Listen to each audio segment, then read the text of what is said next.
¿Por qué el tabaco es una sustancia tan aceptada socialmente cuando es una de las principales causas de enfermedad y muerte en el mundo? ¿De verdad nos relaja fumar o causa ansiedad? ¿Qué papel juegan hoy los cigarrillos electrónicos y los vapers? ¿Solución o nuevo problema?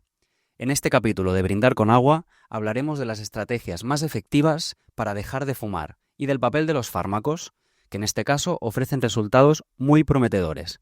Pero también reflexionaremos sobre cómo nos atrapa la sustancia, por qué cuesta tanto decirle adiós y qué significa recuperar tu vida sin esta droga que parecía inseparable en tu día a día. Después de este pequeño aperitivo de lo que será el capítulo de hoy, me gustaría presentar a nuestros invitados. Hoy nos acompaña Joan. Joan se dedica al transporte de materiales de construcción. Joan, exfumador hace más o menos 1 año y medio, ¿verdad? ¿Todo Sí. bien? Bien. Bien. Gracias por venir, Joan. Gracias a vosotros. Y también nos acompaña Silvia Mondón, médico psiquiatra de la Unidad de Adicciones del Hospital Clínic, especializada en el tabaquismo. ¿Qué tal, Silvia? Muy bien. Silvia ha ayudado a dejar de fumar a muchas personas y a mí me gustaría decir que yo soy una de ellas. La verdad es que en su momento me ayudaste mucho y sobre todo al hecho de darme cuenta que tenía que dejarlo y a coger fuerzas para dejarlo.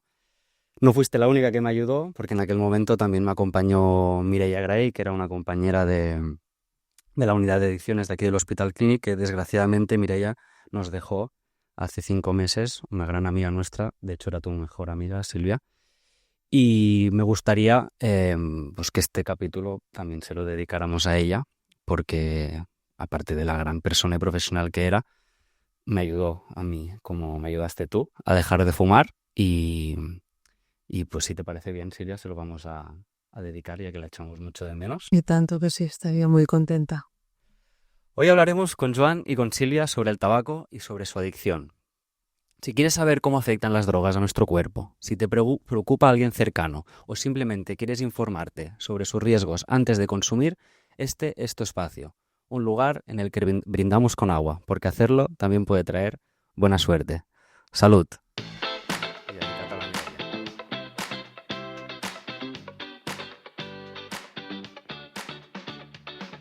Desde el Hospital Clínic Barcelona y la RIAPAD, la Red de Investigación en Atención Primaria de Adicciones, y en colaboración con el Hospital del Mar, bienvenidos y bienvenidas al videopodcast de Drogas y Adicciones.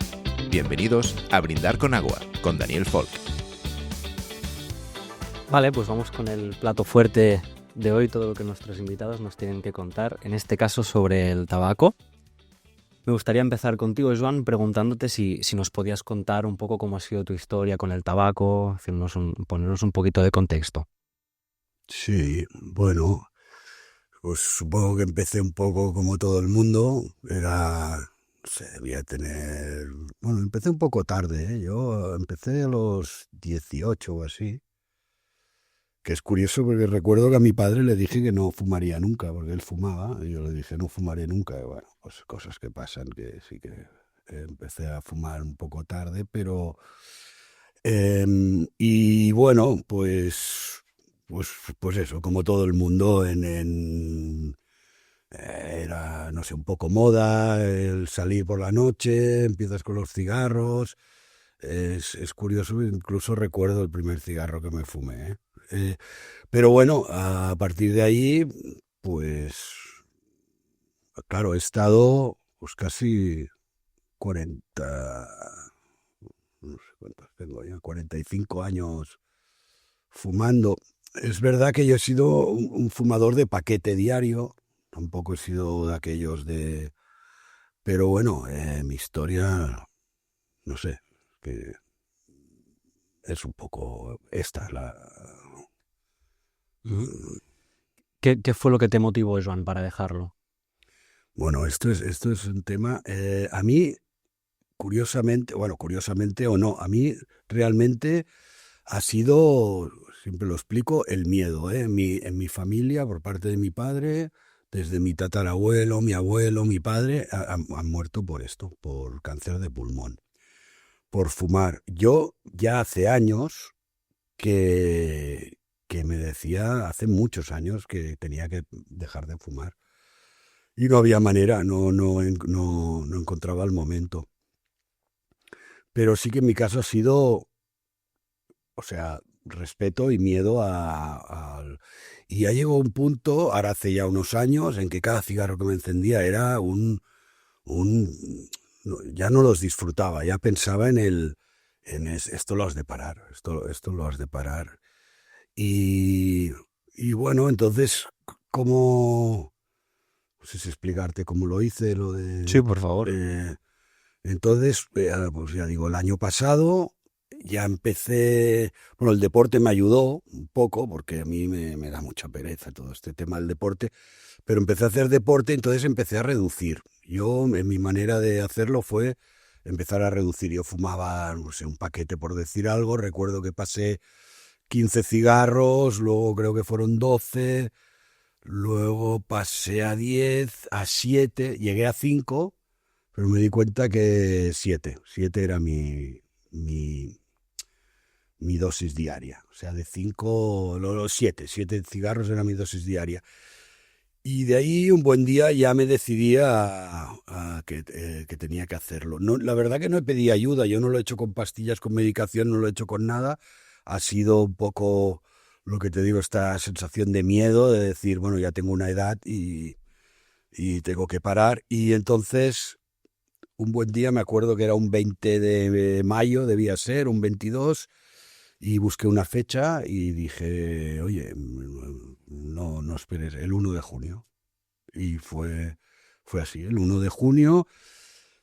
Tengo que explicar que también lo dejé, pero no me obligué mucho. Yo me acuerdo que pensé, además el 1 de junio era un sábado, pensé, oye, si hacia las 7 de la tarde o así te apetece uno, fúmatelo, ya estás en el camino, ya es la idea. Llegó esta hora, las 7 de la tarde, y vi que podía seguir sin fumar.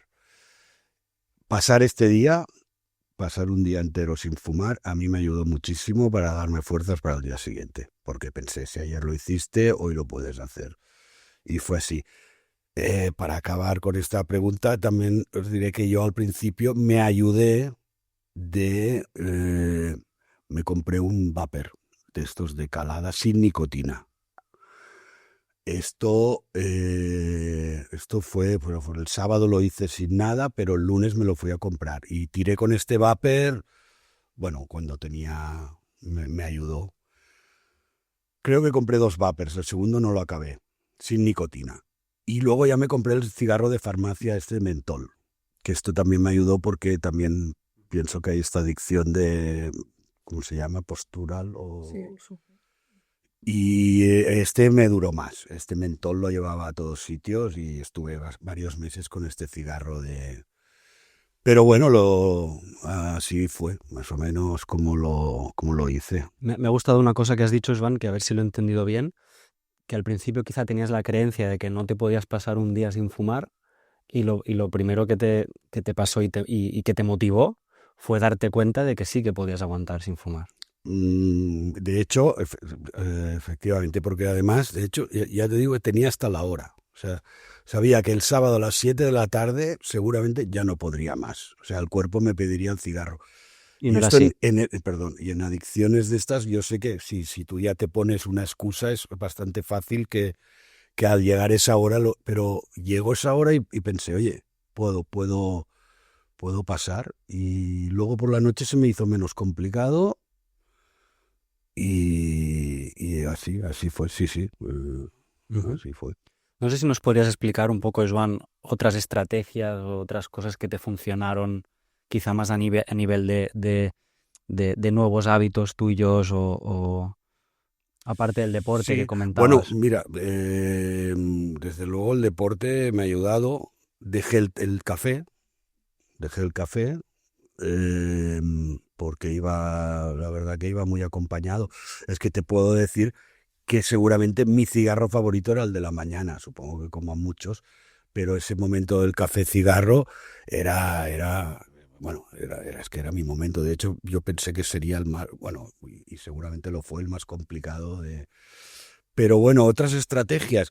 ¿Sabes qué pasa? Que, sinceramente, cuando vi que lo había conseguido, tuve unos días de cierto subidón.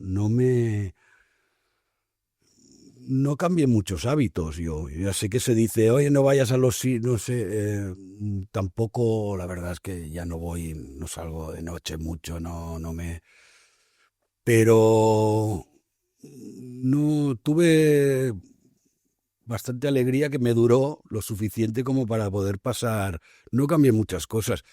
Luego, ya digo que más tarde, bueno, pero esto es más tarde. Me ha costado me ha costado más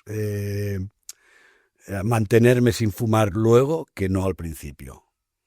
No sé si contesto un poco a tu Por supuesto. pregunta. No, ya digo que no cambié mucho de hábitos. De hecho, mi pareja seguía fumando en casa y yo no lo hacía. Y sigue fumando. Ujú.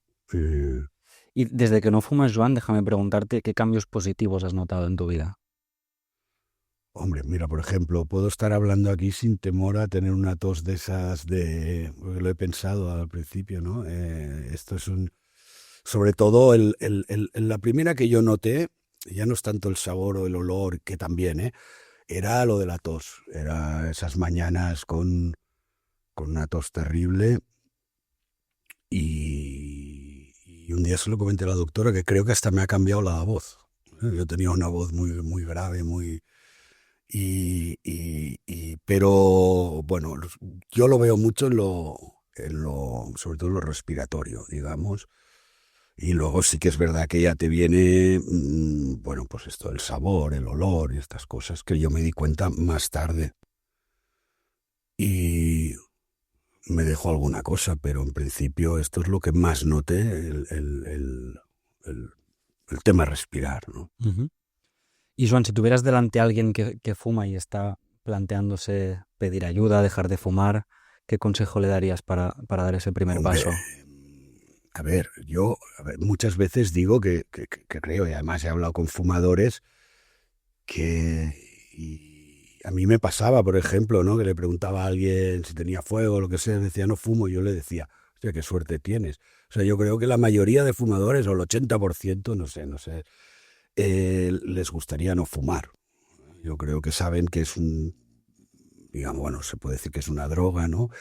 Que además, en mi caso, creo que es quizá la más ridícula que hay, o todas no son malas, pero porque no te da nada, o sea, es que lo único que hace es matar, no sé, para mí estos son mis pensamientos que a mí me han ayudado para dejar de fumar, ¿no?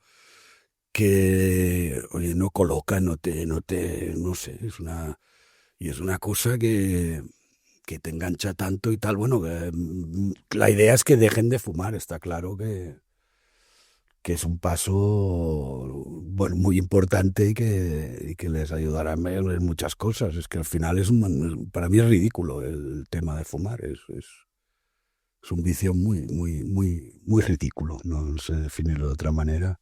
Ujú. Muchas gracias, Joan. Silvia, ¿cuáles son los riesgos reales del consumo de tabaco? Vamos con fuerza. Bueno, la respuesta es fácil, es resumida, porque de hace unos años para acá, ¿no? Si hablamos desde la década de los 70-80, ha habido una diferencia en la información que llega a la sociedad, que llega ya desde la infancia, la adolescencia, en las escuelas. También sabemos que solo con la información no hacemos casi nada. Es un paso, pero tiene que haber sensibilización y formación. Claro, la paradoja, como decía Joan, del tabaco, además, es que claro, el tabaco causa es la principal causa de enfermedad mundial y de mortalidad, y además prevenible. Es decir, eso quiere decir que si no se fumara, muchísimas enfermedades y la mortalidad bajarían muchísimo. Por tanto, hay mucho trabajo para hacer a nivel preventivo. ¿Qué hace esas enfermedades? Las enfermedades físicas, ¿no? Cardiovasculares, respiratorias, oncológicas, en fin, de todo tipo, son el resultado de la combustión cuando uno fuma. A veces decimos que, y es cierto, ¿no? Que si uno fuma, pues una lechuga, como que hay una combustión, y esa combustión nos estamos tragando humos, eso causa enfermedad.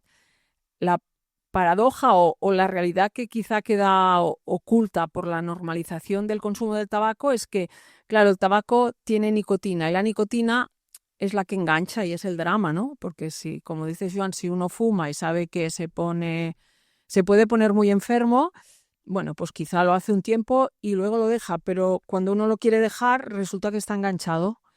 Y bueno, y es un poco, me sale como dramático, ¿no? Es un tema complicado, quería comentar esto, pero lo que hace es enfermedad física. La nicotina es la que engancha, pero no produce enfermedad. ¿Y el tabaco también afecta a la salud mental? Sí, ahora que estaba diciendo que la nicotina no produce enfermedad, bueno, ya me va bien que me eches un cable porque... Claro, la nicotina lo que produce es la enfermedad mental, que es la adicción, es la afectación sobre la salud mental. Claro, John nos comentaba que aparentemente, ¿no?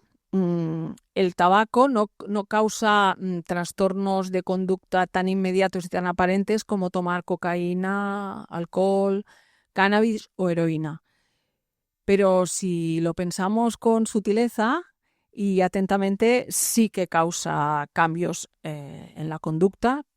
¿Qué fumador no se ha despertado por la noche y se ha puesto a fumar y si se le acaban el cigarro, pues igual se va a la gasolinera o se va a la tienda que está abierta por la noche?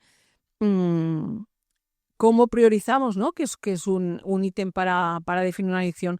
¿Cómo se prioriza la conducta de fumar ante una comida familiar, salir N veces del trabajo porque uno necesita su dosis periódica? Eso a nivel clínico. Y luego los estudios nos dicen que el tabaco, la nicotina es activadora, por tanto hay un aumento de la ansiedad global. El fumador que deja de fumar, al cabo de un tiempo, en general dice, estoy más tranquilo. Y tenemos ya estudios donde se sabe que, por ejemplo, estudiando la ideación suicida en personas fumadoras, esta ideación es mucho mayor y se han hecho diferentes estudios que en no fumadores. Evidentemente no estamos hablando de una causa-efecto, pero sí de una observación para ahondar y seguir buscando evidencia científica alrededor del tabaco. Por tanto, funciona como una droga normalizada. Uh-huh. Y una cosa que ya más o menos me has medio respondido, pero que me gustaría aclarar también, porque se ha hablado muchas veces, es el tema de si fumar es un hábito. Uh-huh. Bueno, yo siempre comento que va más allá de un hábito. No vamos a discutir que no es un hábito. Un hábito es una conducta que se repite. Y a veces comentamos, ¿no? Que para comparar, ¿no? Claro, un hábito es comer patatas fritas, ¿no? Comes una y te comerás prácticamente la bolsa porque tienen mucha sal y eso va muy rápido al cerebro, como la nicotina, y uno pues quiere seguir comiendo patatas fritas o bebidas edulcoradas o algo muy dulce. ¿Qué diferencia hay? Que la sal o el azúcar, aunque sean nocivos para nuestra salud en exceso y tomado en poco lapso de tiempo, no son una droga. Aunque al cerebro le guste y va muy rápidamente al cerebro. Pero ¿qué pasa? Que cuando fumamos, la nicotina, que entra y va muy rápido al cerebro, tanto como la sal o como el azúcar, es una droga. Y decimos que cuando una droga entra en el cuerpo y hace de las suyas, ya va por libre. Antes del consumo, el consumidor puede decidir si lo consume o no. En el momento que consume, el consumidor queda un poco en segundo plano y es su cerebro, que es el mismo que, bueno, es la droga la que irá por su cuenta y le hará hacer conductas repetitivas, incluso poniéndose en riesgo. No sé si te contesto un poquito, me voy. Silvia, perfectamente, sí. Y ahora me gustaría preguntarte por algo también que se escucha mucho, que es el hecho de, ¿no? A medida que avanza una persona en su edad, ¿no? Y el médico le dice, no, tienes que dejar de fumar porque si no vas a tener estos problemas o ya tienes estos problemas y tienes que dejar de fumar. ¿Nos podemos esperar a que el médico nos diga deja de fumar o deberíamos de reaccionar antes, ¿no? Porque, claro, antes habías comentado que es una de las enfermedades más... que se pueden prevenir muchísimas enfermedades, ¿no? Entonces, ¿cuándo realmente es dejar de fumar a tiempo? Claro, dejar de fumar a tiempo sería no empezar a fumar, eso desde luego. Claro, es el drama de la prevención, ¿no? En drogas y en otros campos, ¿no? Que, bueno, es un poco el ejemplo, ¿no? Sabemos que los accidentes de coche son de riesgo, ¿no? Y puedes tener un accidente y morirte, pero está ese pensamiento tan humano de a mí no me va a pasar. Y además con la nicotina y también pasa con el alcohol, las historias normalmente son de muchos años.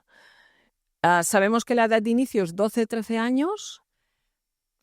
Sabemos que engancha muy rápidamente, tan rápidamente como la heroína. Por tanto, muchos jóvenes quedan ya enganchados.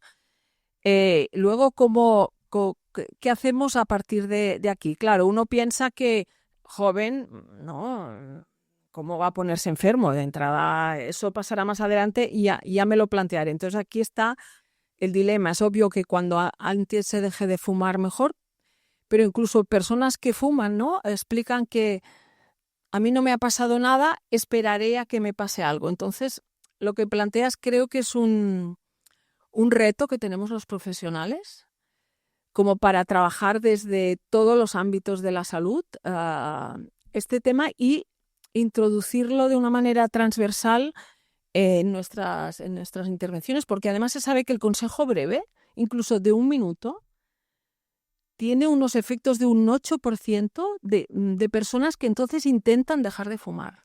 Entonces, es brutal el trabajo que tenemos y cuánto se puede hacer desde casi la nada, ¿eh? Sí. ¿Con los vapers y los cigarrillos electrónicos tenemos una solución o estamos ante el mismo problema con una forma distinta? Sí, bueno, estas preguntas ya tienen la respuesta, pero tampoco, claro, en nuestro contexto son obvias, pero qué bien, ¿no? Joan nos dice, y yo lo hice, va muy bien el ejemplo de Joan, porque está fuera del estándar de lo que le diría un profesional, ¿eh? Se sabe que la reducción en el tabaquismo, se plantea una reducción a corto plazo al principio para que uno vea que se ve capaz de como mínimo dejar de fumar algún cigarrillo. Pero sabemos que no es un método efectivo para dejar de fumar. Hay estudios que nos lo dicen, pero es verdad que la mayoría de población general ha dejado de fumar por su cuenta y no sabemos ni cómo, y sin medicamentos y reduciendo, y algunos también fumando vapers. Lo que tenemos que es, vapeando. O sea, perdona, Silvia, dices entonces que lo más efectivo es plantearse un día para dejarlo y dejarlo aquel día. Exacto. Y Claro, preparándolo, ¿eh? El avalado de ese día, que es lo que llamamos el día D, no sé mucho por qué se llama el día D, pero se llama el día D en tabaquismo, el día de dejar de... Bueno, fue un día importante el día D, entonces, el día D está bien. Pero preparándolo, porque no hay personas que vienen y dicen, ¿cómo de golpe? No, vamos a hacer una reducción a corto plazo y entonces preparamos ese día D, ¿no? Que tiene que ver con el tabaco, que tiene que ver con lo que fuera. Pero volvamos a la pregunta que ya han... sí, los vapeadores. Uh-huh. Bueno, ahora ya es mucho más fácil la respuesta porque ahora ya está definida una enfermedad pulmonar muy grave alrededor de los vapeadores, y lo que ya se sabía es que ya era intuitivo, ¿no? Ese humo, aunque tenga menos carcinógenos y aunque no tenga nicotina, uno lo traga, lo expande y no podía ser que no tuviera alguna influencia en el aparato respiratorio y cardiovascular. No es una buena idea lo de los vapers.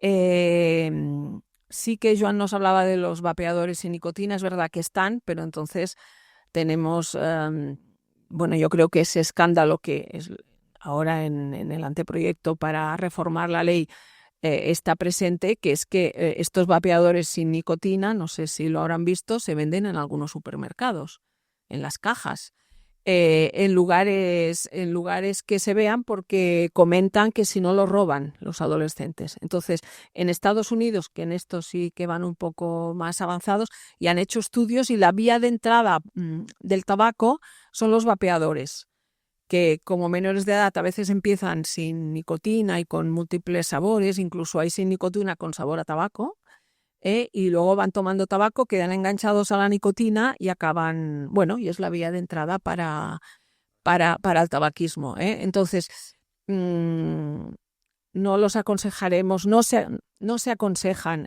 a la comunidad científica para dejar de fumar. Sí que hay cierta polémica, por ejemplo, en Inglaterra, y se han empezado a hacer algunos estudios, evidentemente financiados por la industria correspondiente, una de las cuales es Philip Morris, porque claro, en los últimos años han perdido millones de fumadores, entonces ahora invierten en fábricas de snacks, de bebidas edulcoradas y de vapers diversos, algunos muy sofisticados. Y esto de los vapers iría ligado a lo que dice Joan, ¿no? Que es verdad que decimos que en el tabaquismo está la tercera dependencia, que es que hace uno con las manos, y que hace en la boca y tal, ¿no? Entonces, bueno, estaba ¿no? La idea del vapeador, que luego ya ha hablado del cigarrillo, ¿no? De plástico, que esto es otra cosa más inocua, pero sería vapeadores, no es un tratamiento y no es una sustancia neutra ni inocua. No, vapeadores sería no. Vamos a hablar ahora un poco, Silvia, de los tratamientos que hay, porque ya sabemos que para las adicciones en general el tema de los tratamientos es un reto. Pero parece que con el tabaco tenemos un poco más de esperanza. ¿Es realmente así? Sí, porque ha ido cambiando el panorama, matizando que sabemos que en la adicción la máxima eficacia del tratamiento es la combinación del tratamiento farmacológico con el psicoterapéutico. Y justo en el tabaquismo el peso mayor está en el psicoterapéutico. Porque siempre lo comentamos, ¿no? Que el tabaquismo es una carrera de fondo y no vamos a estar toda la vida medicándonos para no fumar.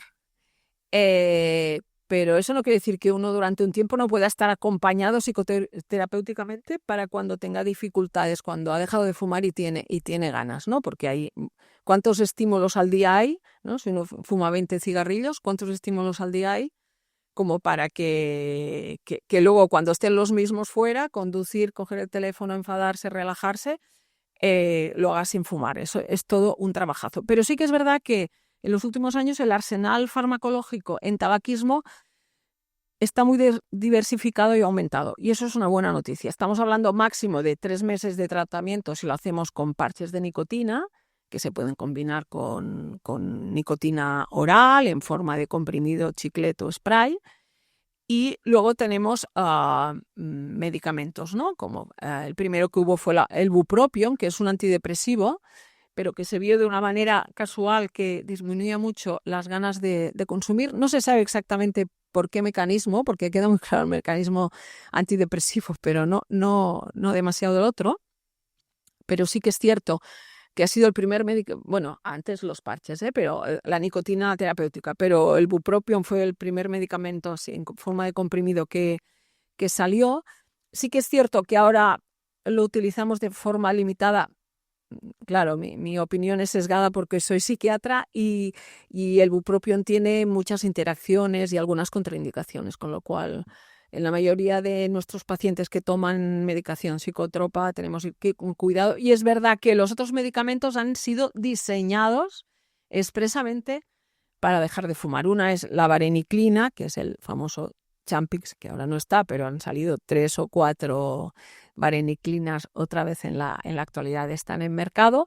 Y la otra es la citisina o citisiniclina, que también ha sido diseñada para dejar de fumar. Claro, estos medicamentos sí que al ser diseñados expresamente tienen una doble función, ¿no? Ayudan a disminuir el craving, que es la ansia de consumo, y ayudan a tener menos sintomatología de abstinencia, porque igual podemos pensar que dejar de fumar no crea abstinencia, pero resulta que sí, que la crea y la puede crear sobre todo las 3 primeras semanas. Y en ese lapsus de tiempo puede ir muy bien tomar medicación. ¿Por qué sufrir más de la cuenta? Dejar de fumar conlleva un sufrimiento que uno apuesta por la salud, pero si lo podemos pasar de una manera más suave, pues ¿por qué no? Uh-huh.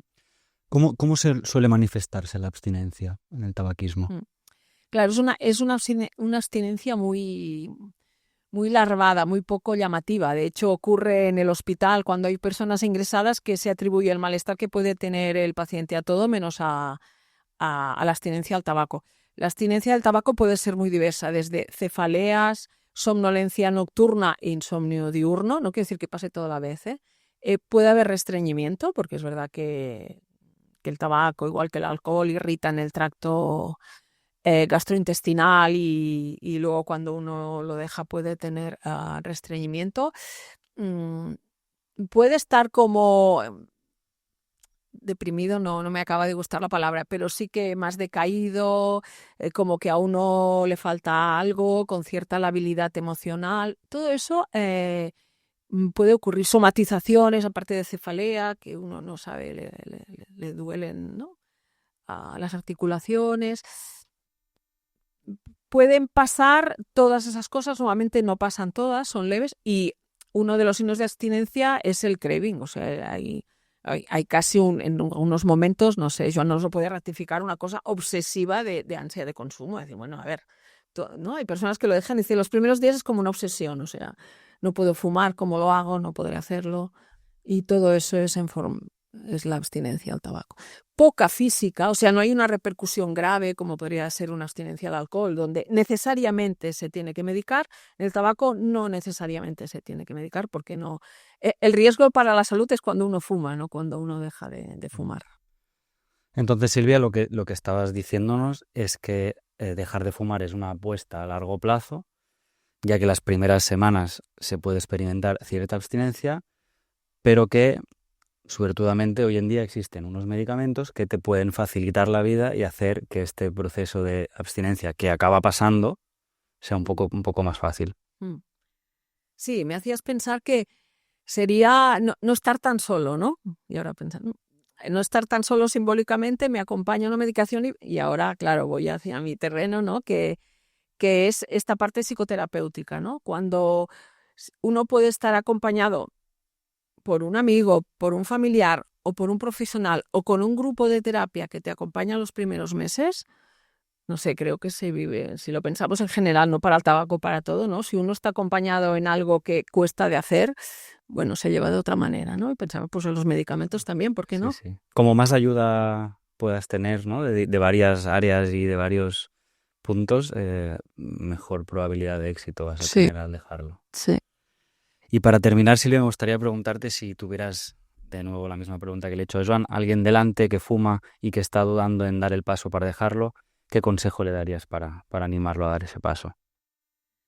Bueno, lo he dicho un poco Joan, ¿eh? Yo lo haré al revés, cuando a un grupo donde a veces hay no fumadores, y decimos que es un grupo de salud. Y hubo una vez una persona que dijo, ¿qué suerte tiene usted que no fuma? ¿Qué peso de encima se ha sacado ya desde el principio, ¿no? Y digo lo del peso de encima porque, claro, quizá desde los profesionales o a veces desde los familiares, cuando hay una enfermedad, por ejemplo, física grave, hay mucha presión del entorno.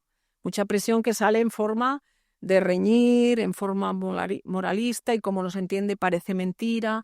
Y he tenido experiencia de tratar a pacientes muy bloqueados con mucha culpabilidad, por ejemplo, enfermos de cáncer, que no tenían margen de maniobra porque estaban colapsados. Entonces, poder dar un espacio como para que no vamos a demonizar nada, para que te puedan explicar qué les pasa, para que incluso puedan decir que ya les da igual fumar porque están muy enfermos.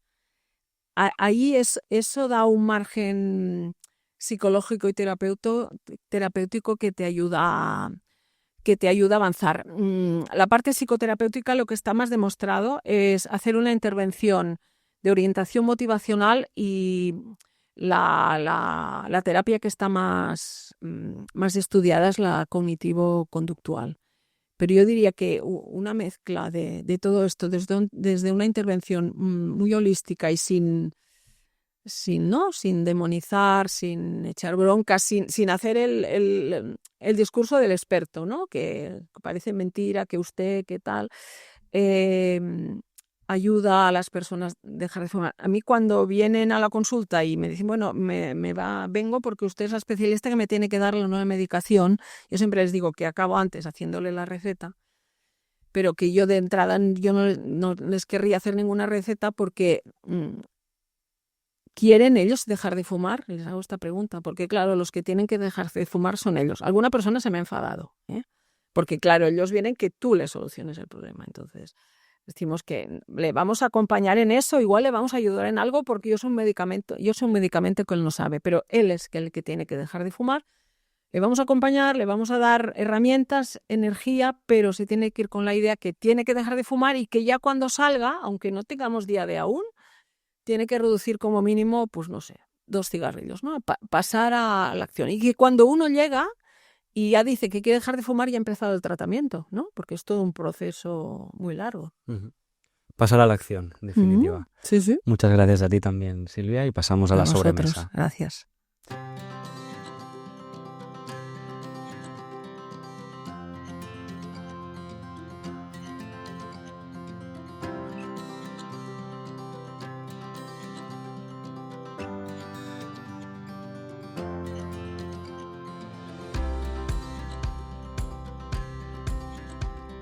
Vale, pues Joan, Silvia, algunas personas que actualmente están en tratamiento, en este caso por el tabaquismo, han querido compartir con nosotros su historia y vamos un poco a comentar aquí en la sobremesa qué nos explican las personas que conviven con el tabaquismo. En este caso tenemos la frase de Laura, que Laura nos dice que pensaba que fumar me relajaba hasta que descubrí que en realidad lo que me generaba era ansiedad. Esto lo mencionó un poco Silvia, pero no sé si podéis entre los dos acabar de... Yo, si me deja Silvia, yo puedo atestiguar que realmente da ansiedad. Yo he tenido episodios de ansiedad y me acuerdo perfectamente de uno que me levantaba con ansiedad y me encendía el cigarro, me daba más. Es que lo notaba, vamos, físicamente, ¿eh? Es siempre mi opinión, pero yo creo que realmente no te tranquiliza, te da más ansiedad.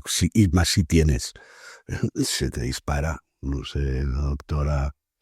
Sí. Ya hemos dicho que la nicotina es activadora y es verdad que en el tabaco, ¿no? A veces hablamos de manera coloquial y entonces es verdad, ¿no? El fumador dice, hombre, a mí fumar me calma, ¿no? Entonces explicamos que lo que llamamos ansiedad y que se calma, ¿no? Son las microabstinencias, que los niveles de cotinina, que es el metabolito de la nicotina en sangre, son muy inestables. Por eso se tiene que ir fumando de una manera periódica a lo largo del día, cada uno su dosis. ¿Qué pasa? Que bajan los niveles de cotinina, igual uno está en una reunión y no se atreve a salir, se va poniendo ansioso, estoy nervioso y sabe... Y le ocurre que cuando sale y fuma, entonces se calma. ¿Qué pasa? Han subido otra vez los niveles de cotinina. Es cierto que luego, cuando uno deja de fumar al cabo de un tiempo, no vamos a analizar las primeras semanas, que hemos dicho que puede haber cierta abstinencia. Las personas, aunque no tengan un trastorno de ansiedad, dicen, yo estoy en general mucho más calmado, ya no está, ¿no? Ese enganche con la nicotina. Y sí que los estudios nos dicen que las personas diagnosticadas de trastorno de ansiedad o de ataques de pánico, que eran fumadoras y lo han dejado, los ataques de pánico se distancian mucho los unos de los otros y los trastornos de ansiedad en general mejoran ostensiblemente, incluso se ha visto que se pueden reducir medicaciones. Uh-huh. Me gusta esta frase también que nos comentaba José, que va relacionada con lo que comentábamos antes del día D, que José nos dice, siempre decía que lo dejaría mañana. Ese mañana tardó demasiados años en llegar. No sé quién quiere empezar. Sí, a ver, claro, yo por ejemplo me acuerdo de un doctor que me dijo, a los 45 ya es tarde. Quiero decir, entiendo que no ha de ser como para todo el mundo así, pero y a partir de, o sea, he estado casi 10 años con esa frase siguiendo fumando, ¿no? Igual también digo que igual voy tarde, ya no lo sé, porque cuando dejas de fumar aún tienes, creo, si no me equivoco, bastantes años por delante hasta que, por el riesgo de padecer una enfermedad de este tipo. Pero yo pienso, en mi caso ha tenido que venir el momento, o sea, ha sido una decisión que ha tardado 10 años o más, o 12 años. cada uno, pero hacerse, no sé, a mí me ha llegado cuando me ha llegado y desde luego quería apuntar otra cosa que igual sale en alguna pregunta, pero sí que debe de estar uno bastante, pienso que no ayuda que tengas, que estés bajo de moral, por decirlo de una manera. Has de estar un poco, tenerlo muy claro y estar animado. Y en mi caso me he llegado ahora. Ya digo que ha sido largo, ha sido como José. Mañana no me lo decía porque yo nunca había dejado de fumar, nunca lo había hecho, pero tengo que hacerlo. Yo creo que este gota a gota ha tardado mucho, pero al final me llegó un momento. Sí, ahora lo decía Joan, dice, uno tiene que estar animado y pensaba, ya lo he dicho antes, ¿cómo nos tendríamos que animar más los profesionales? Yo creo que tenemos mucha responsabilidad en este tema. A mí me crea a veces cierta impotencia en algunos grupos de pacientes graves que fuman, y no sé si los profesionales nos apuntamos, y lo acabamos como trivializando, ¿no? Porque si, pongo un ejemplo, si por ejemplo hay personas que toman otras drogas, ¿no? Pues ven más importante las otras drogas porque les han conllevado ya a corto o medio plazo unos problemas tremendos y precisamente por eso los conocemos. Y lo del tabaco siempre queda como un mal menor. Y yo creo que al final o en algún momento los profesionales nos es más cómodo apuntarnos al carro de decir, bueno, pues quizás sí. Yo no, pero sí que creo que hay muchísimo trabajo conjunto, decíamos, ¿no? De poder acompañar al paciente y procurar que ese día D sea antes, porque había una persona que decía, bueno, ¿qué pasa si lo intento y fracaso? Bueno, pues lo volveré a intentar. Hay un estudio de hace muchos años que se dice aquí en el Estado español que decía que las personas fumadoras, cuantas más veces lo habían intentado, más posibilidades tendrían a la siguiente de haberlo conseguido. Entonces yo, en personas, porque es muy habitual, no sé si Joan ha sido así, pero hay muchas personas que han fumado tabaco y que lo han intentado muchas veces y eso los desanima. Y yo les digo, no, aprovechemos lo que ha habido las otras veces, aprovechemos lo positivo y les nombro este estudio, ¿no? Porque un poco, bueno, está bien yo creo también basarnos en la evidencia científica, ¿no? Porque yo he hablado de los medicamentos o de los sustitutivos de nicotina, pero luego, ¿no? Alguien pregunta pues por la hipnosis, la acupuntura, bueno, pues son técnicas que no hay evidencia científica suficiente como para decir que ayudan a dejar de fumar. Eso no quiere decir que vayan mal y que no puedan ser un coadyuvante, un acompañante, si uno quiere, en este proceso, pues para sentirse mejor, para igual no tener tanta hambre, bueno, para una serie de cosas, pero mejor trabajamos en cosas que sepan, bueno, nos parece, en los científicos, que haya evidencia para asegurar más. Uh-huh.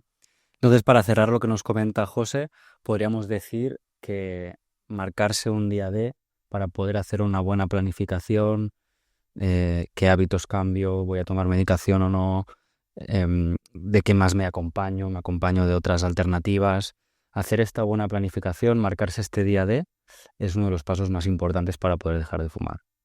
Nos parece que sí, y la bibliografía nos lo dice así, ¿eh? Luego tenemos siempre el ejemplo de Joan, que lo ha hecho de otra manera como muchas otras personas, pero como la vida misma, ¿no? Por eso lo estamos comentando. La cuestión es dejar de fumar como sea, ¿no? Porque es una magnífica inversión en la salud de uno.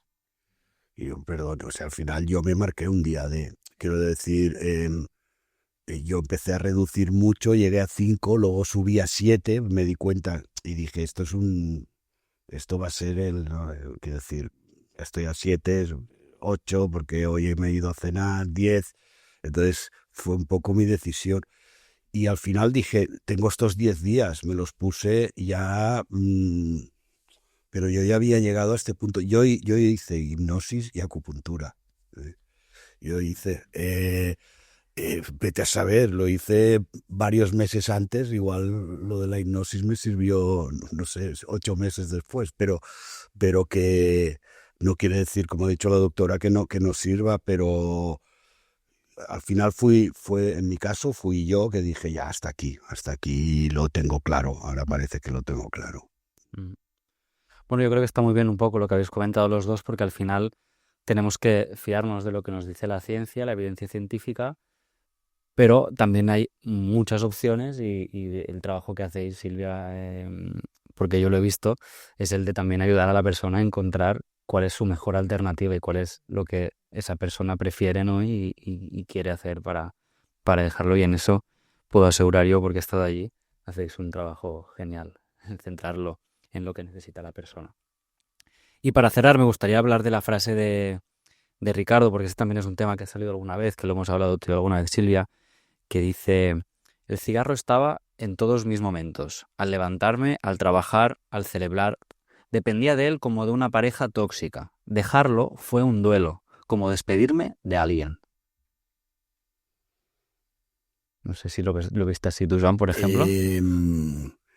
Sí, es que claro, al final el tabaco y en mi caso también me pasó con el alcohol, pero claro, se convierte, es que es un amigo, te acompaña, es verdad, estos momentos incluso de soledad, hostia, el cigarrito, hay toda una parte romántica, hay bueno, sí, es el saber que llevas un paquete de tabaco en el bolsillo te da cierta seguridad. Antes lo ha comentado la doctora, yo por ejemplo puedo pasar hambre, pero no salí a las 2 de la mañana a comprarme una barra de pan, pero un paquete de tabaco sí que lo he hecho. Entonces sí que hay una dependencia realmente, sí, de pareja tóxica, ¿no? Es verdad que te acompaña y bueno, sí, yo creo que es una buena definición, sí. Yo quería aprovechar también, perdón, igual Por no supuesto, toca ahora, no. pero también agradecer a la doctora, bueno, a todo el equipo que tienen, porque a mí también me han ayudado mucho en este camino. Yo lo dejé solo, pero luego estaba acompañado y es verdad que esto ayuda muchísimo. Y además ahora me parece que igual ya me toca y me dará pena no poder asistir a estar con vosotros y que sigáis ayudándome, la verdad. Pero bueno, colado la... No, gracias, por supuesto. Gracias. Si no a vosotros. No, yo lo resumo, esto que estamos comentando, con el título de una película, ¿no? Que era Atracción Fatal, ¿no?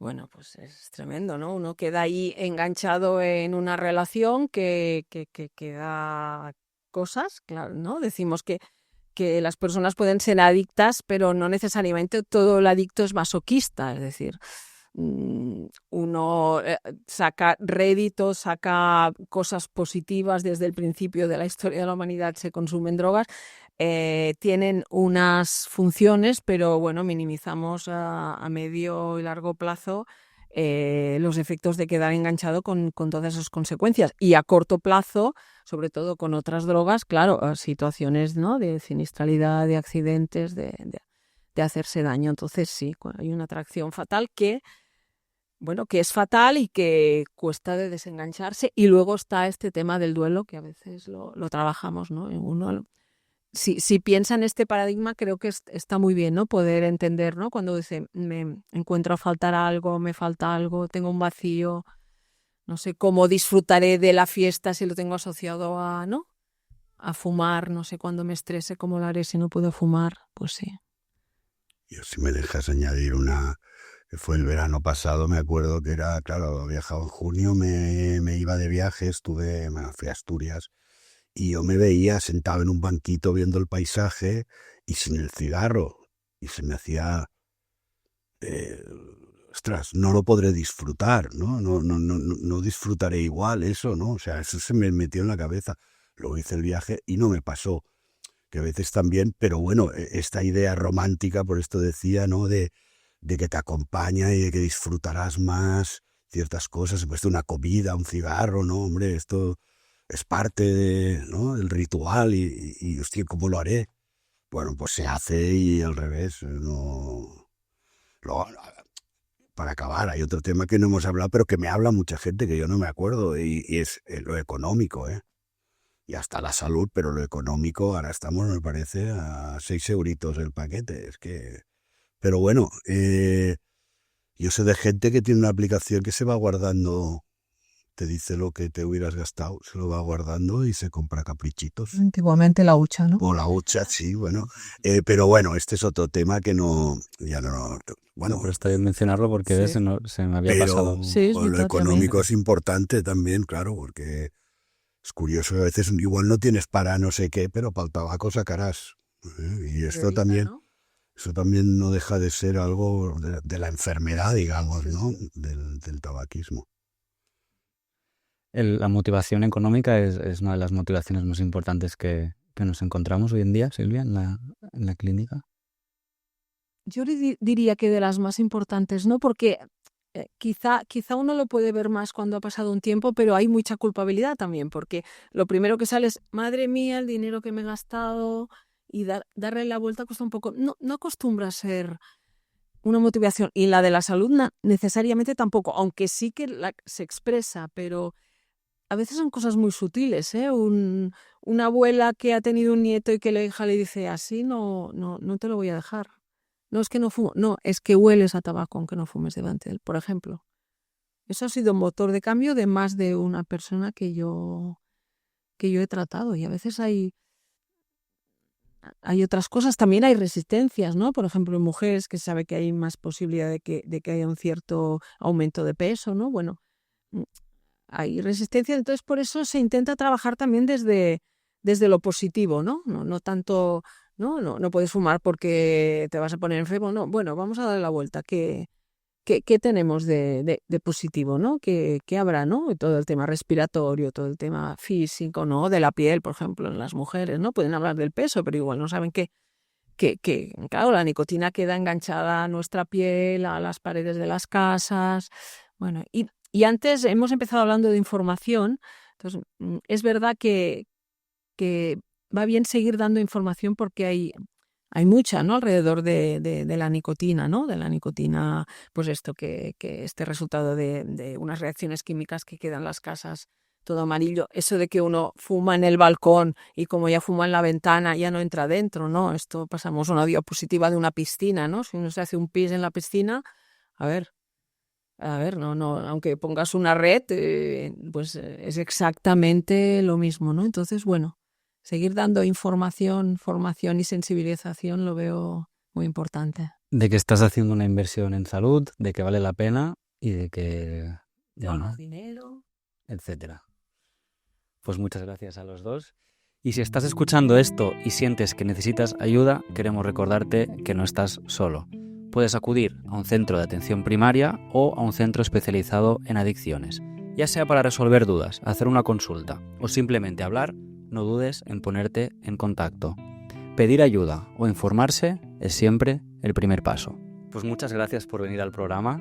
Joan, no sé si tienes alguna cosa final para cerrar. Bueno, simplemente pues animar a quien se lo esté pensando o a todos los fumadores en sí, ¿no? Al final, oye, mira, yo, digamos, poder ser independiente, ¿no? El no tener una dependencia de cuantas menos cosas mejor, a mí me ha quitado mucho peso de encima, ¿no? Aparte de... Bueno, ya digo, sí que es verdad que, como he dicho antes, yo he dejado de fumar por miedo a la enfermedad y esto me ha ayudado, pero al final sacarme todo ese peso que tenía con lo del tabaco cada mañana, que era un drama en el lavabo, las toses, el respirar con el pito, tener que ir a comprar tabaco, mirártelo para que te llegara, todo esto es una tortura, es una tortura, es un castigo, es un problemón que te pones de más en la vida que no hace falta, y al final estamos hablando de salud, ¿no? Te puede pasar cualquier cosa, pero con esto te quitas una parte importante de riesgos, ¿no? Y yo estoy, bueno, pues muy contento, ¿no? Muy agradecido y de haberlo conseguido.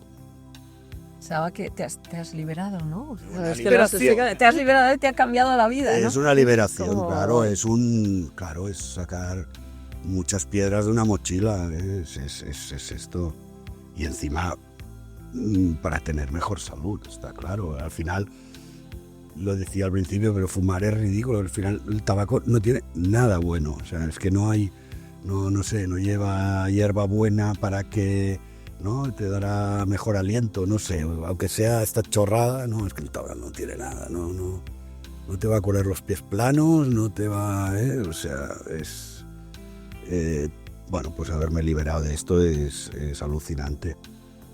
Muchas gracias, Silvia, también a ti por venir. No sé si también quieres añadir algo. Bueno, pensaba que yo que trabajo en otros aspectos de la salud mental y con otras adicciones y también con otros diagnósticos, pensaba que el tabaquismo, que evidentemente es una adicción, bueno, estoy muy contenta de trabajar también en este tema desde hace muchísimos años, de una manera un poco casual e intuitiva, y que he ido aprendiendo sobre la marcha también, porque cada adicción tiene sus peculiaridades, pero el tabaquismo yo creo que un poco más. Y como está tan normalizado, es cierto que eso también ha sido una ventaja para tratar a las personas que fuman, que, bueno, tengo a Joan y se lo quiero agradecer, pero es un poco el testimonio de todas las personas que yo he ido tratando y de las cuales he aprendido muchísimo y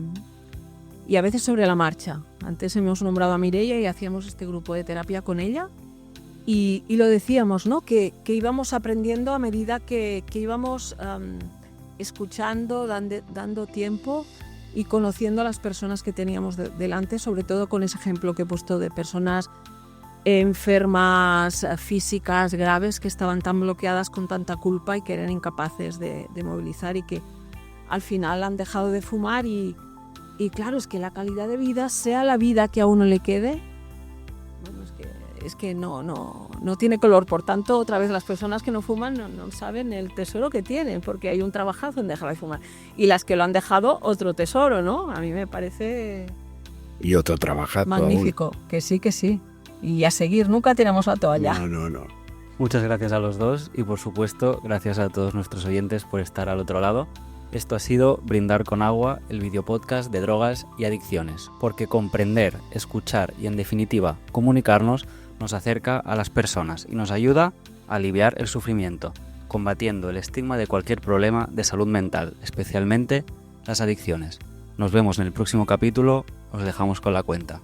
Brindar con Agua es un proyecto del Hospital Clínic Barcelona con la RIAPAT, la Red Nacional de Investigación en Adicciones.